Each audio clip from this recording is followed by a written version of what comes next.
selamat datang di Sapa JKN, Suara Aspirasi dan Perbincangan JKN.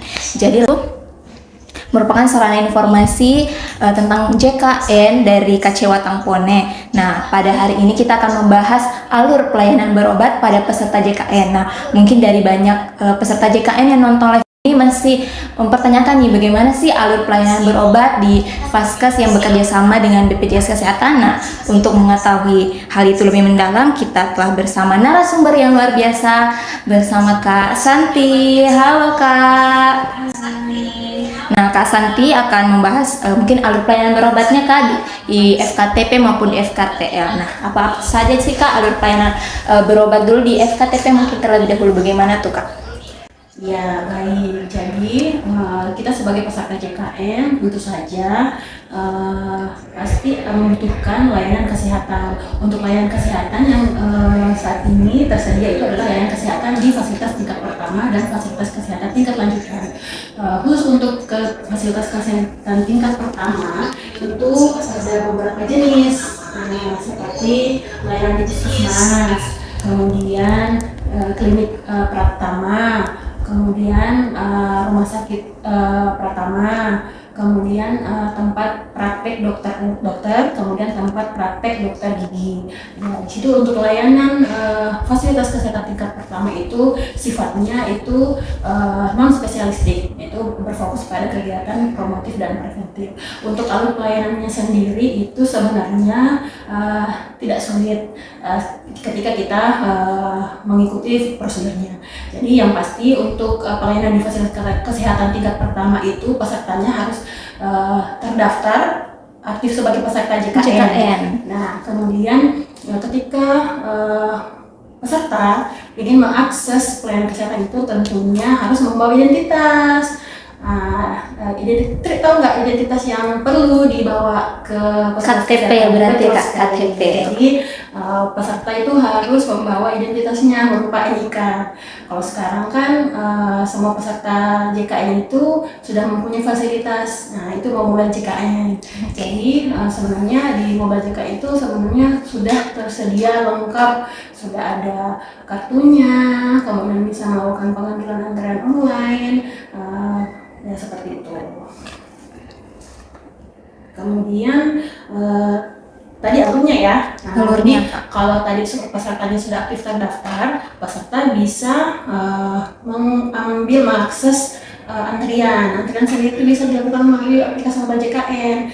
Nah, kalau dibuka ini aplikasi mobile JKN itu kan ada menunya antrian di fasilitas kesehatan tingkat pertama itu bisa diambil 1 hari sebelum pelayanan, dan bisa juga diambil pada hari saat pelayanannya. pada saat yang mau diambil seperti itu.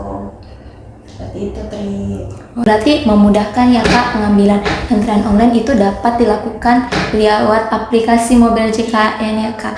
Nah, banyak juga ternyata Vaskes ya Kak yang bekerja sama dengan BPJS Kesehatan. Jadi memudahkan pasien juga ini Kak ya untuk mengakses Vaskes terdekat mungkin dari domisili kakak-kakaknya. Nah, terkait di FKTP nih Kak, pemeriksaan apa saja sih yang bisa dilakukan oleh peserta JKN di FKTP itu?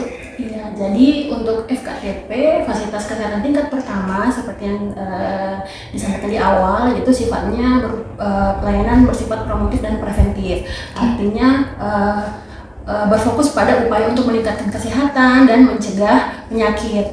Contohnya itu kalau misalnya di puskesmas itu kan sering diadakan kegiatan sosialisasi, edukasi, kemudian kegiatan pencegahannya itu berupa screening. Screening kesehatan ya Kak? Screening buat kesehatan. Jadi untuk screening juga itu sudah tersedia nih di aplikasi mobile JKN.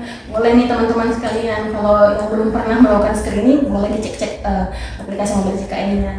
Seperti itu. Seperti itu Kak, berarti di FKTP itu untuk non spesialistik ya Kak, dan untuk pun screening bisa diakses juga ya Kak di aplikasi mobile JKN, dan upaya promotif preventif lainnya ya Kak di FKTP. Nah, selain itu nih Kak, terkait aturannya nih Kak, kan terdapat nih beberapa peserta JKN yang mengalami sakit mungkin di luar daerah atau di luar Vaskes terdaftarnya. Gimana tuh Kak? Apa bisa mereka mengakses Vaskes terdekat di lokasinya sekarang? Sedangkan bukan Vaskes terdaftarnya gimana tuh Kak? Apa boleh? Betul, jadi peserta itu mempunyai hak bisa mendapatkan pelayanan kesehatan dimanapun berada. Memang terdapat syarat dan ketentuan sebenarnya. Jadi, kalaupun misalnya peserta itu berada di luar domisilinya, bisa mengakses vaskes yang dapat dijangkau pada saat itu. Jadi diatur dalam peraturan presiden nomor 59. Di situ menyatakan bahwa peserta yang berada di luar domisili bisa mendapatkan pelayanan kesehatan paling banyak 3 kali dalam sebulan. Jadi semisal nih Tri kan kerja di Bone, vaskesnya ada di Sopeng misalnya, dan minta-minta sakit, bisa nih ke vaskes yang terdekat di Bone saat ini. Tapi minimal 3 kali ya Kak dalam sebulan. Iya, paling banyak dalam 3 kali dalam 1 bulan.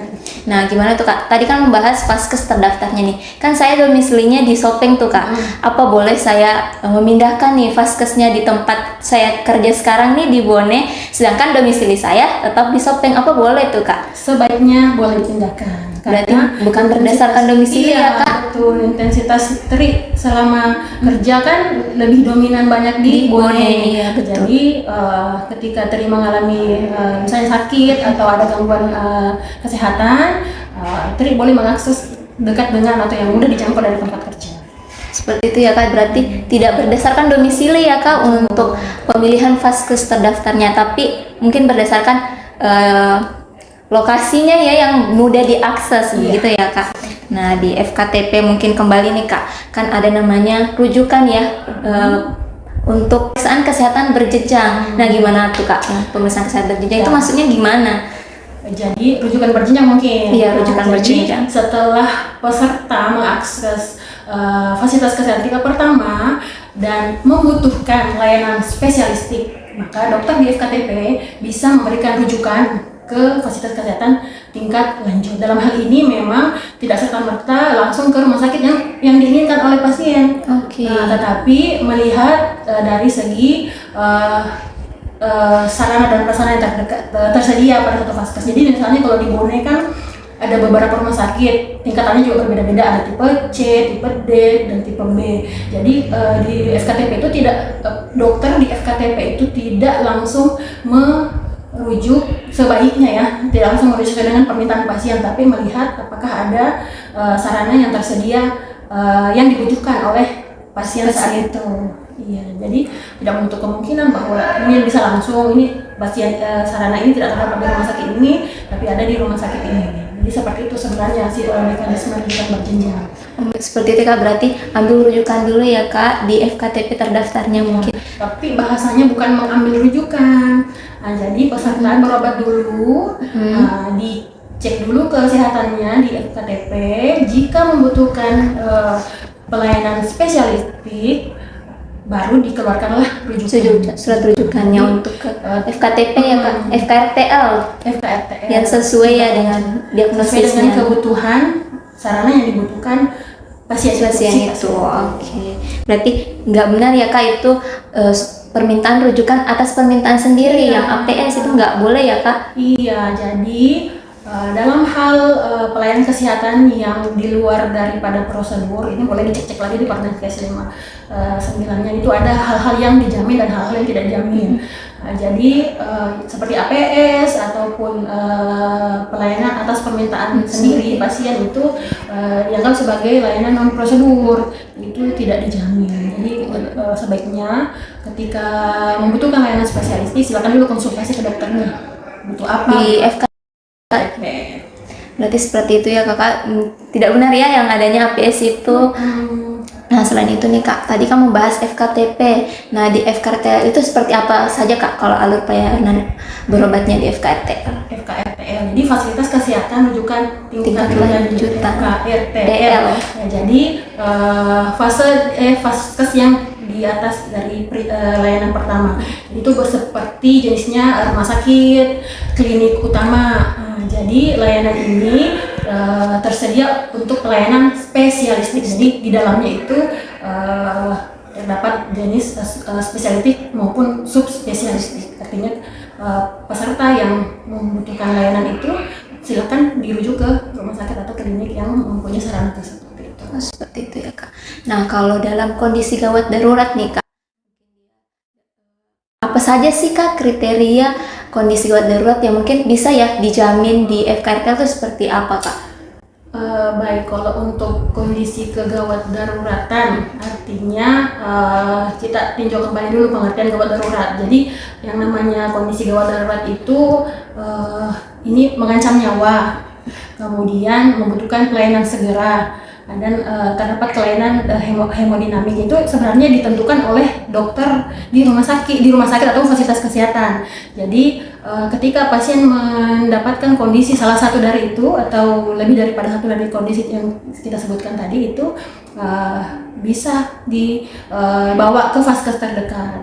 Kalaupun misalnya yang terjangkau pada saat itu di rumah sakit, KTP-nya jauh misalnya, silakan. Jadi dilakukan dulu observasi karena kan ada sarana di vaskes itu namanya UGD, unit gawat darurat atau instalasi gawat darurat. Pasien itu diberikan dulu masa observasi namanya. Jadi ada masa observasi yang harus dilalui pasien untuk mengetahui ini pasien sebenarnya dia kondisinya gawat darurat kah atau non gawat darurat. Jadi kalau misalnya dia membutuhkan rawat lanjut, nanti baru bisa dilanjutkan untuk rawat inap. Kalau tidak ya jika sudah stabil, sudah melalui masa observasinya dan sudah dinyatakan stabil, tidak ada keluhan lanjutan, itu boleh pulang.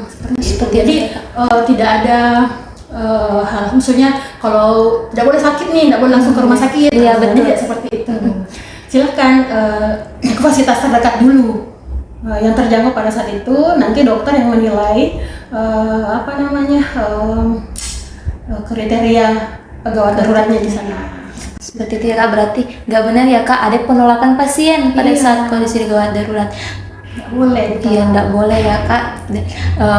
Peserta JKN bisa mengunjungi ya Kak vaskes terdekat dari mungkin domisili yang mereka tempati sekarang ya Kak. Walaupun dalam kondisi darurat itu bisa langsung ke FKRTL ya Kak. Bisa. Jadi misalnya nih dia sudah melalui masa observasi di rumah sakit misalnya, dinyatakan oh ini Bapak boleh pulang, nanti untuk kontrol selanjutnya Bapak boleh kembali ke fasilitas kesehatan terdaftarnya. Oh, berarti bisa kembali ya Kak ke FKTP-nya untuk mungkin ngecek kembali ya Kak kesehatannya. Nah selain itu nih Kak, jika di FKTL kan itu termasuk rumah sakit ya tadi ya Kak, ada rumah sakit, ada klinik. Nah, apakah memang di rumah sakit dan klinik ini dalam tindakan medisnya itu dijamin semua pelayanan kesehatannya oleh BPJS Kesehatan atau seperti apa Kak? Baik, kalau untuk jenis-jenis, kalau mungkin saya lebih permudah mungkin pertanyaannya tadi. Jadi apakah semua yang masuk dirawat klinik atau rumah sakit itu dijamin semua? Dijamin semua apa enggak tuh Kak? Iya, jadi tetap ada syarat dan ketentuan berlaku. Jadi di luar daripada jenis penjaminan yang sudah punya penjamin sendiri, misal kecelakaan lalu lintas ya, kan harusnya pihak pertamanya kan jasa marga.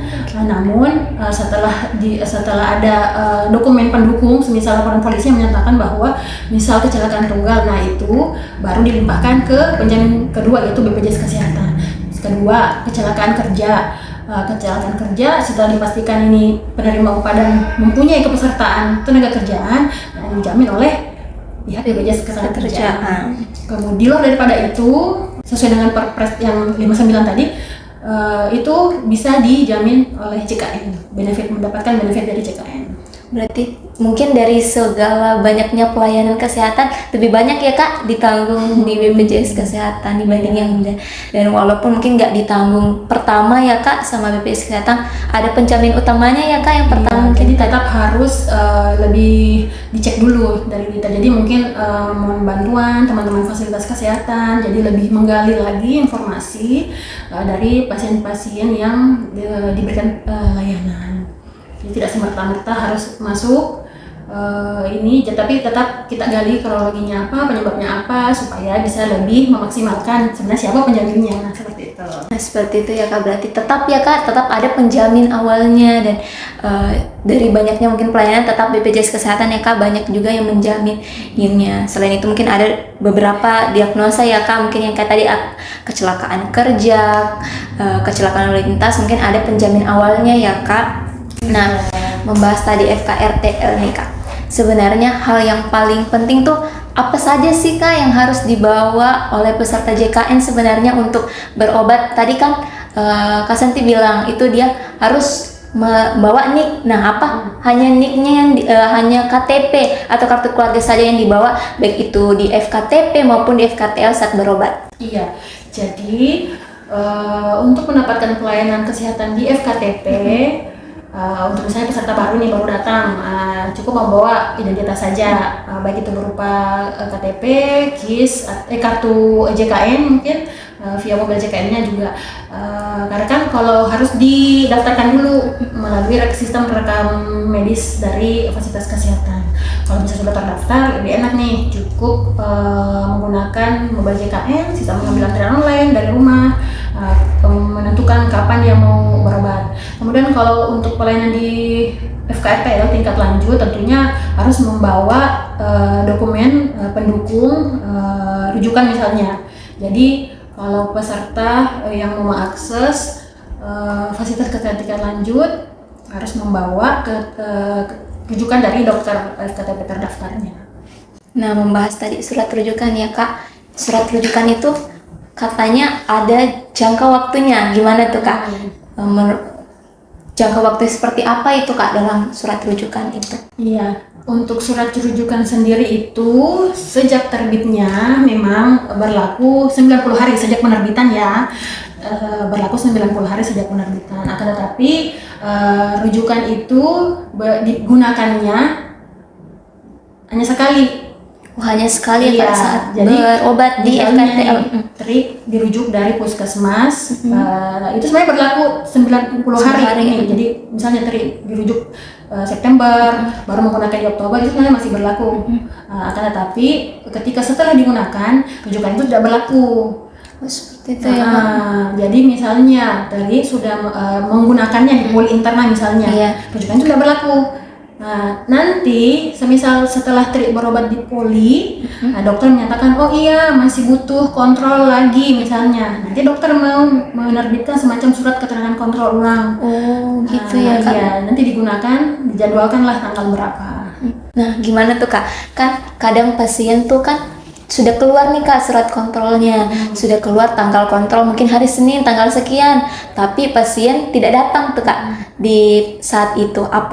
Apakah dia harus cek kembali nih di surat di FKTP-nya untuk pembaharuan surat kontrolnya atau bagaimana tuh Kak? Kontrol ya, Iya, kontrol sudah pakai Kak. Jadi semisal dokter sudah menyarankan kontrol di pekan depannya atau pekan depannya, tapi pasiennya berhalangan, bisa kalau misalnya dia bisa mengakses dulu mobil JKN-nya, kan dia bisa memilih di situ tanggal berapa.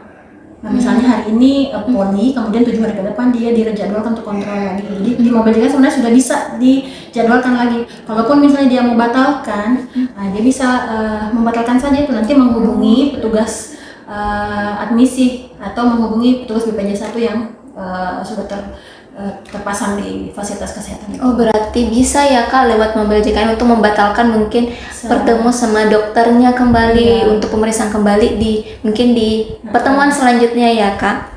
Nah, terkait itu tadi ya Kak membahas tentang mobil JKN. Nah, dan sebelumnya nih Kak bertanya, katanya itu dia punya surat rujukan nih Kak, dan masih dalam jangka 90 hari, tapi surat rujukannya itu tidak muncul di mobil JKN. Nah, solusinya gimana tuh Kak? Oh iya, jadi mungkin jadi disebabkan karena kendala aplikasi juga. Jadi semisal rujukannya memang belum pernah dipakai, tidak muncul, bisa menghubungi kembali petugas puskesmas FKTP-nya, atau melapor ke vaskes rumah sakit apa atau vaskes apa yang dituju ya kalau dituju.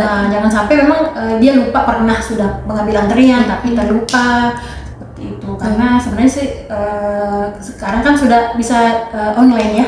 Jadi bisa saja tadi itu kendalanya mungkin aplikasinya atau pernah mengambil antrian tapi membatalkan. Seperti itu. Jadi nggak muncul lagi ya Kak surat rujukannya di mobil JKN. Jadi harus melapor dulu ya Kak di mungkin di puskesmasnya atau di FKTL-nya yang dituju.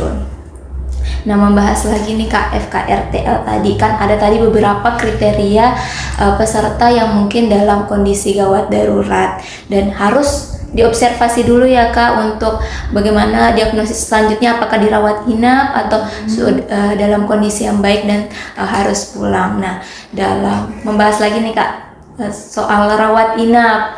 Nah, soal rawat ini kan ada beberapa kelas tuh Kak. Nah, bagaimana tuh Kak perbedaan mungkin peserta JKN dari kelas 1, kelas 2, kelas 3 dalam memanfaatkan mungkin rawat inap di Vaskesnya?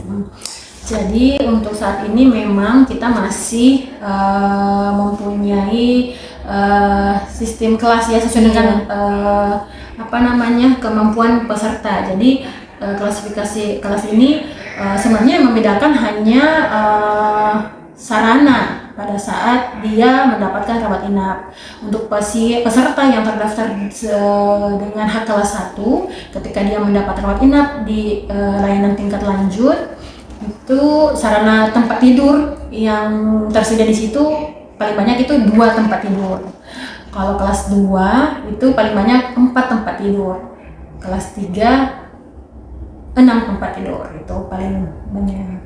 Iya, jadi sebenarnya tidak ada perbedaan lain. Obat, layanan dokter, kemudian bahan medis habis pakai itu tidak ada perbedaan. Sebenarnya sama saja, mau obatnya kelas 1, obat kelas 1 sama aja, tidak boleh ada perbedaan. Yang membedakan itu hanya mungkin sarana dari tempat tidurnya saja. Berarti dari ketersediaan tempat tidurnya ya Kak, mungkin perbedaan kelas rawat inapnya mungkin bagi peserta JKN mungkin kelas 1, kelas 2 ataupun kelas 3. Nah, bahas tadi itu kan nih, kan beberapa mungkin pasien yang kita dapatkan dia sudah dalam kondisi gawat rawat inap. Nah, tapi dia itu mungkin masih kelas 3 nih Kak. Tapi dia saat kondisi rawat inap mau naik kelas nih Kak. Kayak mau naik kelas 2 atau kelas 1 untuk mungkin mendapatkan fasilitas ketersediaan tempat tidur yang lebih nyaman ya Kak. Gimana tuh Kak prosedurnya? Iya, jadi untuk peserta yang terdaftar di kelas 3 sebenarnya sudah diedukasi di awal pada saat mendaftar. Jadi iuran kelas 3 ini sebenarnya adalah mendapatkan subsidi dari pemerintah. Jadi kalau yang dapat subsidi kan logikanya kurang mampu ya. Iya. Jadi untuk peserta yang dengan hak kelas 3 ketika dirawat di rumah sakit itu memang tidak diperkenankan untuk naik kelas rawat. Karena akan kan kalau naik kelas rawat itu kan ada biaya tambahan yang dikeluarkan. Jadi logikanya kalau peserta kurang mampu ini ketika dirawat naik kelas itu harusnya tidak mampu bayar selisih seperti itu. Jadi edukasi di fasilitas kesehatan itu memang disampaikan bahwa untuk Bapak Ibu peserta yang terdaftar dengan hak kelas 3 itu tidak diperkenankan untuk naik kelas. Ketika dia memilih untuk naik kelas, maka haknya sebagai peserta kelas JKN dan kelas 3 itu gugur. Berarti dia pindah segmen juga ya Kak berarti? Tidak serta-merta langsung pindah segmen, tapi layanan yang dia dapatkan saat itu tidak bisa dijamin oleh JKN. Oh, seperti itu ya Kak. Seperti itu ya. Kalau kelas 2 gimana tuh Kak? Mau yang naik mungkin jadi kelas 1 tapi pada saat dia rawat inap gimana tuh Kak? Bisa, kalau kelas 2 itu bisa naik 1 tingkat atau 2 tingkat di atasnya. Jadi bisa ke kelas 1 atau bisa ke VIP jika mampu ya bisa. Nanti sisa membayar biaya tambahan. Nanti diatur, ada juga ketentuan sendiri yang mengatur tentang hitungan biaya tambahan. Begitu ya, berarti bisa ya Kak untuk kelas 2 mungkin naik kelas ya Kak untuk rawat inapnya. Nah, membahas itu nih Kak terkait yang naik kelas nih Kak, ada juga yang katanya denda layanan. Denda layanan mungkin bagi peserta JKN yang non aktif, gimana tuh Kak ketentuannya denda layanan? Jadi denda layanan itu adalah konsekuensi dari ketidakrutinan dalam pembayaran iuran. Jadi denda layanan ini berlaku pada peserta mandiri ataupun peserta terdaftar di badan usaha yang tidak rutin membayar iuran. Denda layanan ini muncul ketika setelah peserta ini melunasi tunggakannya dalam 45 hari setelah melakukan pembayaran tunggakan tadi itu, dia memasuki namanya masa denda pelayanan.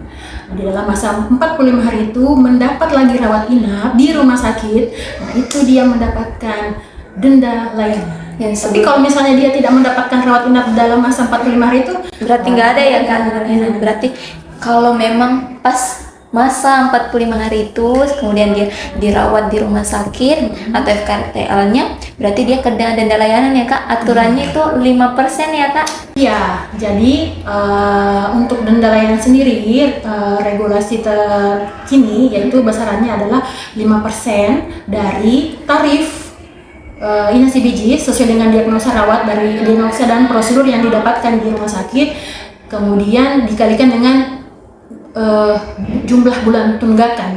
Jadi maksimal bulan yang dia menunggak itu yang dibayarkan denda itu hanya 12 bulan. Seperti itu. Kemudian untuk pembayarannya sendiri itu kan untuk denda kan tadi ya untuk peserta mandiri ataupun peserta terdaftar di badan usaha yang menunggak.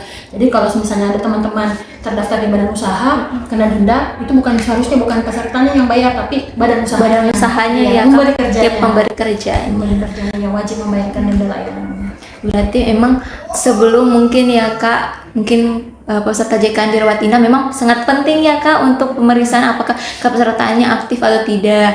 Iya. Karena dalam kondisi gawat darurat kita nggak tahu nih apa kita dirawat besok atau bagaimana. Jadi mungkin lewat mobil JKN bisa ya Kak untuk cek kepesertaan JKN-nya dan melakukan pengecekan status iya. kepesertaan. Dan cek status mungkin juga ya Kak apa aktif atau enggak, apa mungkin beberapa peserta JKN yang menjadi tanggungan dari badan usahanya apa masih aktif atau sudah tidak ya Kak, sudah tidak menjadi tanggungannya.